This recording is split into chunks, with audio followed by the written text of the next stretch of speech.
آج ہم 5 بھائیوں کی ایک بہت ہی گہری اور سبق آموز کہانی پر بات کرنے والے ہیں۔ یہ ایک ایسی کہانی ہے جو ہمیں اتحاد، ذاتی مفاد اور پھوٹ پڑنے کی قیمت کے بارے میں بہت کچھ سکھاتی ہے۔ تو آئیے اس کہانی کی تہوں میں اترتے ہیں۔ اچھا، تو کہانی کا جو سارا خلاصہ ہے نا، وہ بس اسی ایک جملے میں ہے۔ دشمن ہمیشہ طاقت سے نہیں جیتتا، وہ تفریقے سے جیتتا ہے۔ یہی وہ خیال ہے جس کے ارد گرد ان بھائیوں کی پوری قسمت گھومے گی۔ اس بات کو ذرا ذہن میں رکھیے گا، کیونکہ آگے چل کر ہم دیکھیں گے کہ یہ بات کیسے اور کتنی بھیانک طرح سے سچ ثابت ہوتی ہے۔ تو کہانی شروع ہوتی ہے ایک ایسے خاندان سے جس کی مثالیں دی جاتی تھیں، مطلب ایک ایسا گھرانہ جہاں محبت اور اتحاد کی حکمرانی تھی۔ تھے تو وہ 5 بھائی، لیکن ان کی محبت، ان کا رشتہ بالکل ایک ہاتھ کی 5 انگلیوں جیسا تھا۔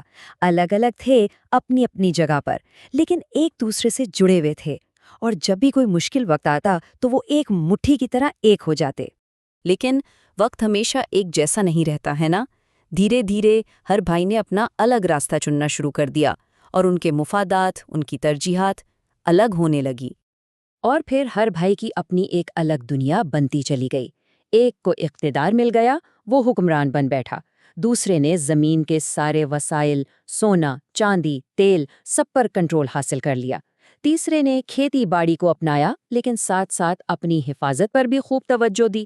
چوتھا بھائی امیر تو تھا مگر تنہائی پسند نکلا۔ اور پانچواں، وہ تو بس اپنی ہی دنیا میں مگن تھا، کسی چیز سے کوئی لینا دینا ہی نہیں تھا۔ بظاہر تو شاید سب ٹھیک لگ رہا تھا، لیکن اصل میں یہ ان کے اتحاد میں پڑنے والی خاموش دراڑیں تھیں۔ وہ دراڑیں جو اوپر سے نظر نہیں آتی، لیکن اندر ہی اندر پوری بنیاد کو ہلا کر رکھ دیتی ہیں۔ رابطہ کمزور ہو رہا تھا اور ان کی بنیادیں کھوکھلی ہوتی جا رہی تھیں۔ اور جب بنیادیں کمزور ہوں تو پھر دشمن کو موقع مل ہی جاتا ہے۔ بہت دور ایک چالاک دشمن یہ سب کچھ دیکھ رہا تھا اور مسکرا رہا تھا۔ وہ بس صحیح وقت کے انتظار میں تھا۔ دشمن کا تجزیہ بالکل صاف تھا۔ اسے پتا تھا کہ یہ بھائی اکیلے اکیلے تو بہت مضبوط ہیں، لیکن اب وہ بکھر چکے ہیں، اور یہی بکھراؤ، یہی ان کی سب سے بڑی کمزوری تھی۔ اور اسی ایک کمزوری پر دشمن نے اپنی پوری کی پوری حکمت عملی تیار کی۔ اور کیا کمال کی حکمت عملی تھی! دشمن نے ہر بھائی کی کمزوری کو بڑی چالاکی سے استعمال کیا۔ حکمراں بھائی کو اس کے اقتدار کے غرور لے ڈوبا۔ امیر بھائی کو حفاظت کا جھانسا دے کر اس کے سارے وسائل پر قبضہ کر لیا گیا۔ کسان بھائی کو ہتھیار بیچ کر اسے باقی سب سے الگ کر دیا، اسے خطرہ بنا کر پیش کیا۔ تنہا بھائی کے دل میں شک اور بدگمانی بھر دی، اور جو لا تعلق تھا اسے اتنا ڈرایا کہ وہ دنیا سے ہی کٹ کر رہ گیا۔ جب تک بھائیوں کو اس سازش کی، اس سچائی کی بھنک پڑی، تب تک بہت دیر ہو چکی تھی۔ دشمن کا منصوبہ کامیاب ہو گیا تھا، اور وہ خاندان جو کبھی ایک مثال ہوا کرتا تھا، اب بری طرح بکھر چکا تھا۔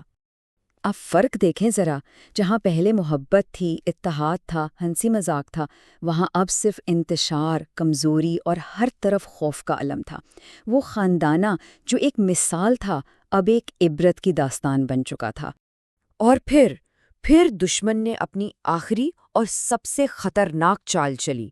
اس نے ایک بھائی پر حملہ کیا اور دوسرے کو جا کر یہ کہہ دیا کہ یہ سب تمہارے اپنے بھائی نے کیا ہے۔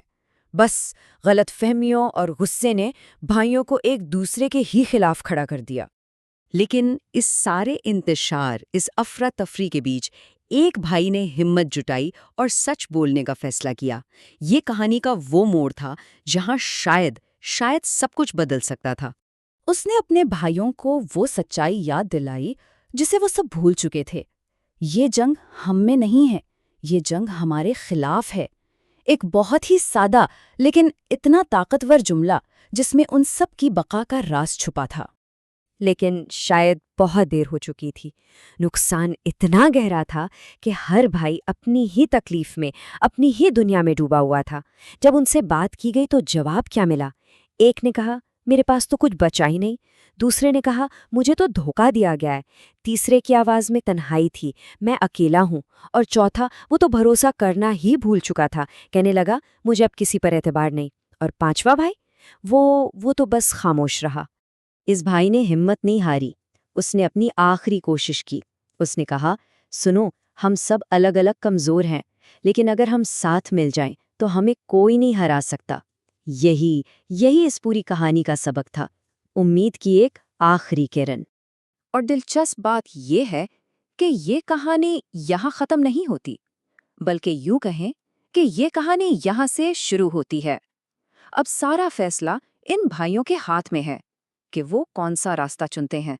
تو اصل نکتہ یہی ہے، اگر یہ بھائی اس ایک سچائی کو سمجھ جاتے ہیں تو وہ دوبارہ ایک مضبوط کلا بن سکتے ہیں، لیکن اگر وہ نہیں سمجھتے تو یہ سوال یہ کہانی ہمارے لیے چھوڑ دیتی ہے، تاکہ ہم سب سوچیں کہ اتحاد کی طاقت اور تفریق کا انجام صرف کہانیوں میں نہیں بلکہ ہماری اپنی زندگیوں میں بھی کیا معنی رکھتا ہے۔